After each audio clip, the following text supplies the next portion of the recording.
morning, children of Standard 8th. Today we are going to start a new concept, that is the Age of Revolutions. This is chapter number 2 which I am talking about. When we speak about this chapter, we have two parts in it. The first part is the American War of Independence, and we have the French Revolution which comes later. But for my convenience, I will go with the French Revolution first. The reason so is because the next chapter which you have, that is chapter number 3, is based on the American Civil War. So I want to see that the American War of Independence comes before American Civil War. Okay, so there will be continuation of the American history. So today we will start with the French Revolution. Before we start with the French Revolution, let us try to understand what was going up in France before 1789. 1789 we had the revolution, but what happened before that? Let's try to understand. So this is a picture of the French Empire in 1754. It is not much linked to this text, but I just want to make you friendly with the environment. Now, in Europe, after Renaissance, we see that many European countries, Portugal, Spain, followed by Dutch, even Danish were there, Swedish were there, English later joined, and also the French. They started to move beyond their boundaries, they went beyond Europe, and they started colonizing. French, one of them, also started colonizing. Now when we speak about French territories, beyond France were in Northern America. We already know how influential French was on Canada, even in South America, African coast, and in India also. So when we will be talking about the Carnatic Wars, the chapter which will come later, we will talk about French in India. But today's focus is not on the colonies, but on France. I just wanted to show that French, like other European countries, had a colonies, and they also had a expansionist mentality. Let's go to the French society. Now, when we speak about French society was divided into classes called as estates. Okay, before we go, try to remember the Renaissance period where the feudal system existed in Europe.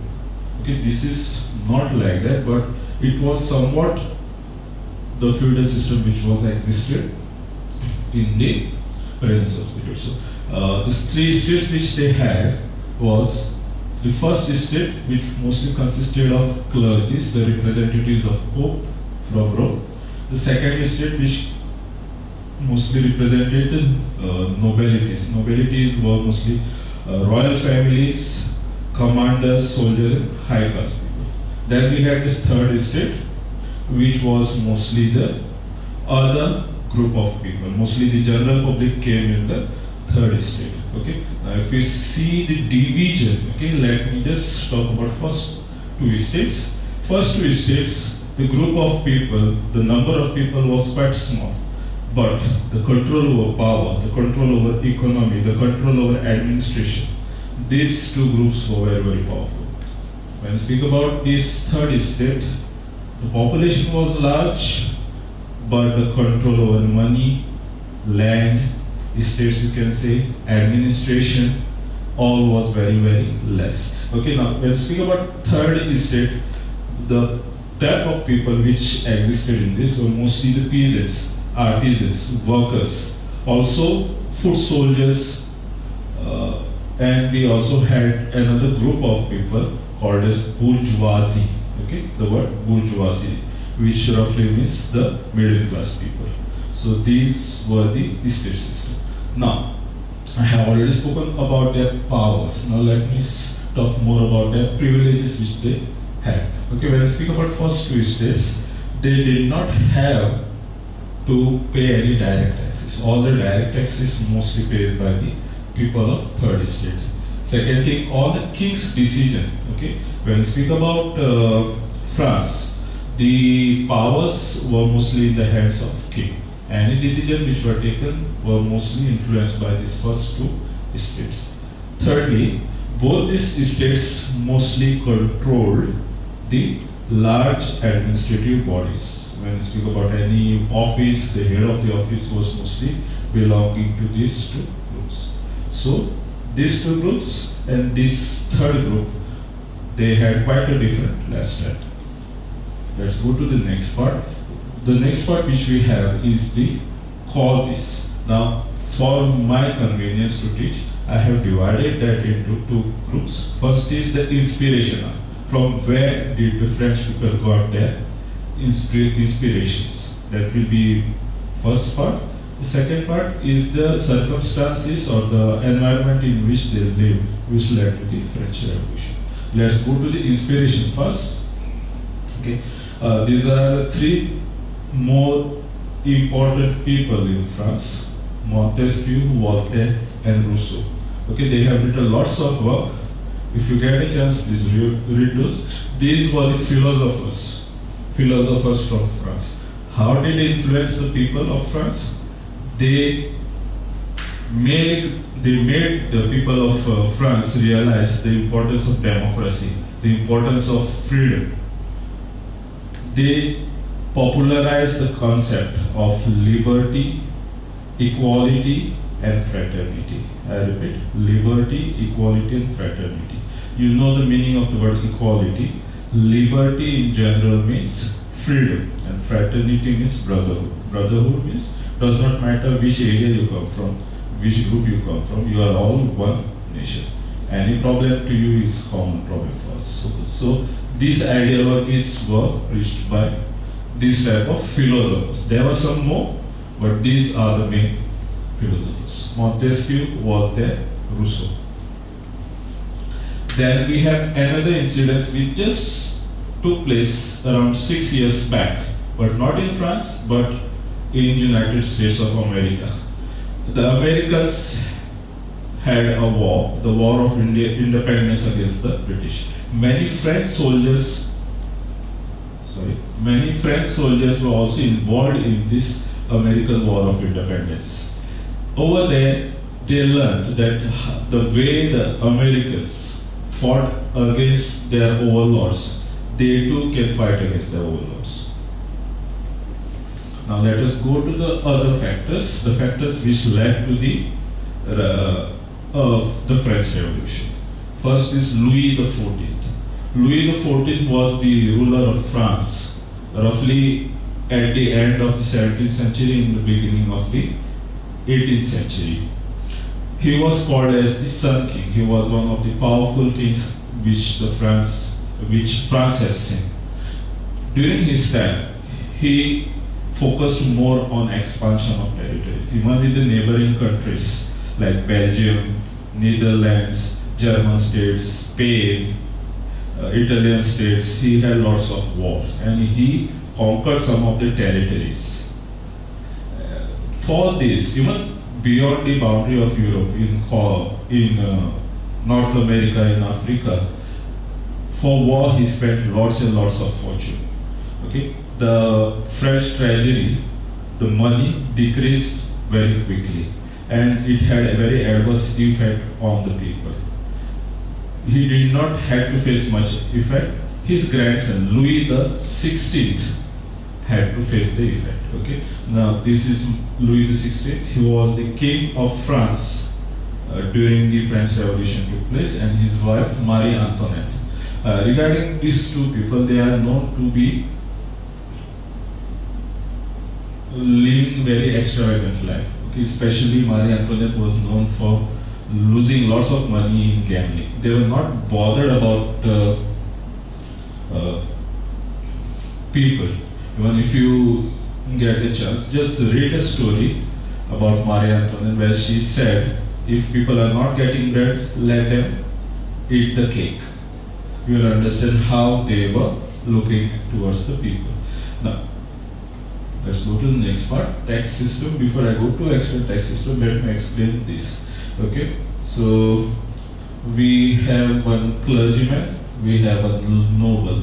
So this is first estate, this is second estate, and a person, the old person, which is the representation of third state. So with this picture you can understand that how, even though this third state did not have much power, did not have much energy, they were pushed by the first two states to carry the government of France forward.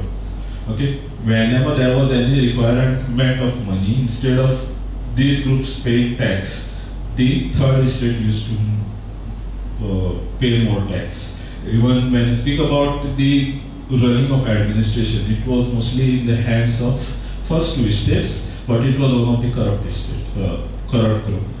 So any changes to be made, these two were opposing. Along with that, there was another problem. When you speak about the third state, there was a rise of a group called as bourgeoisie. Bourgeoisies were mostly the merchants.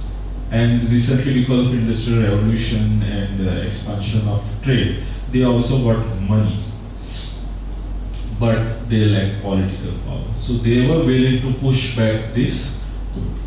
Okay, so these were the causes for the rise of French Revolution. Okay, so we have the inspiration from philosophers, effect of American War of Independence. Then we have the wars which were fought during the time of Louis XIV, even later on also Louis XV, Louis XVI also fought many wars. Then we have the extravagant life of Louis XVI and his wife Marie Antoinette.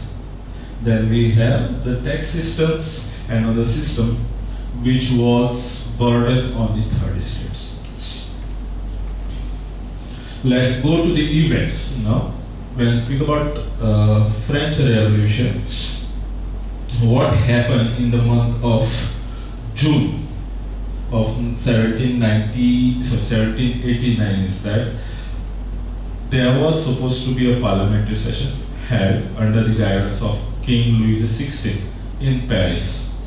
The third state mostly went towards that parliament, but they found that the main gate was locked and it was guarded very heavily. So they wanted to discuss something with the king. They also wanted to come up with some decision on some important issues. But Louis XVI intentionally closed the door, and probably he must be somewhere else having some other meetings. So the people of third states, they went to the building next to this parliament, and this next building was the tennis court, where they gathered and they took one oath. This event is called as tennis court oath. Okay, what this third state did was they formed one group. This group was called as National Assembly. Okay, this was a group which said that we are the representatives of the people, and they took the oath that they will form a new constitution, and they will see that national government, a new government is formed which is of the people and for the people.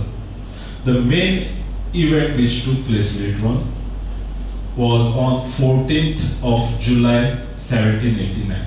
In Paris, there was one fort at place called as Bastille, okay, the fort of Bastille, where the political prisoners were kept. What French people did, mostly the soldiers which were part of third state, you can say, they demanded that this political prisoner should be set free. When the governor or the protector of the fort did not agree to their terms, they stormed or they fought against, and they went into the fort of Bastille and they freed the political prisoners. So this was the beginning of the actual events of the French Revolution which took place. Now what happened next is that within 3 to 4 months, in the month of September, the National Assembly became too powerful and they took control over the French government. Nothing was there in the hands of nobles, nothing was there in the hands of the king. So third state became more powerful and they took over the government. This was in September 1789, and they came up with Declaration of Right of Man and of the Citizens. So they gave all the equal rights to the people of France. Now, What happened next is that within 2 years, that is in the year 1791, a new constitution was written down, which was more helpful towards the general public of France. Within 1 year, in 1791, the National Convention was formed.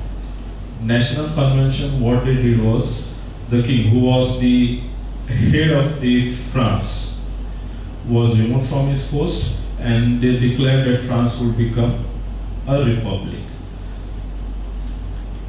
And within 1 year, in the year 1793, the King Louis XVI and his wife Marie Antoinette were guillotined. They were executed. Okay. Let us go to the results now. When we speak about results, the major thing which the French fought was liberty, equality, and fraternity.